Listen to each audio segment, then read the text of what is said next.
ভারতীয় পর্যটকদের জন্য গুরুত্বপূর্ণ পরিবর্তন আনলো দক্ষিণ পূর্ব এশিয়ার জনপ্রিয় পর্যটন কেন্দ্র থাইল্যান্ড। এতদিন পর্যন্ত ভারতীয় নাগরিকরা ভিসা ছাড়াই নির্দিষ্ট সময়ের জন্য থাইল্যান্ড ভ্রমণ করতে পারতেন।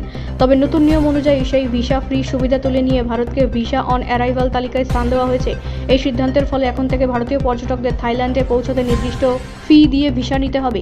যদিও ভিসা অন অ্যারাইভাল ব্যবস্থা ভ্রমণকে পুরোপুরি বন্ধ করছে না, তবুও অতিরিক্ত খরচ ও প্রক্রিয়াগত ধাপ যুক্ত হওয়ায় পর্যটকদের জন্য কিছুটা অসুবিধা তৈরি হতে পারে। পর্যটন বিশেষজ্ঞদের মতে এই পরিবর্তনের পেছনে বিভিন্ন কূটনৈতিক ও প্রশাসনিক কারণ থাকতে পারে। একই সঙ্গে থাইল্যান্ড সরকার তাদের অভিবাসন নীতি আরও নিয়ন্ত্রিত করতে চাইছে বলে মনে করা হচ্ছে। উল্লেখযোগ্যভাবে কোভিড পরবর্তী সময়ে পর্যটন খাত পুনরুদ্ধারের লক্ষ্যে অনেক দেশই ভিসা নীতিতে পরিবর্তন আনছে। ভারত থেকে প্রতি বছর বিপুল সংখ্যক পর্যটক থাইল্যান্ডে ভ্রমণ করেন। ব্যাংকক, ফুকেট, পাটায়া এইসব গন্তব্য ভারতীয়দের কাছে অত্যন্ত জনপ্রিয়। ফলে এই নতুন নিয়ম পর্যটন শিল্পে কিছুটা প্রভাব ফেলতে পারে বলেই আশঙ্কা।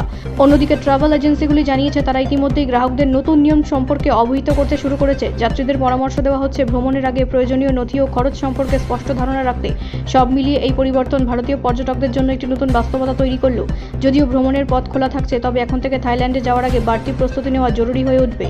ব্যুরো রিপোর্ট, রাষ্ট্রীয় প্রসার বাংলা।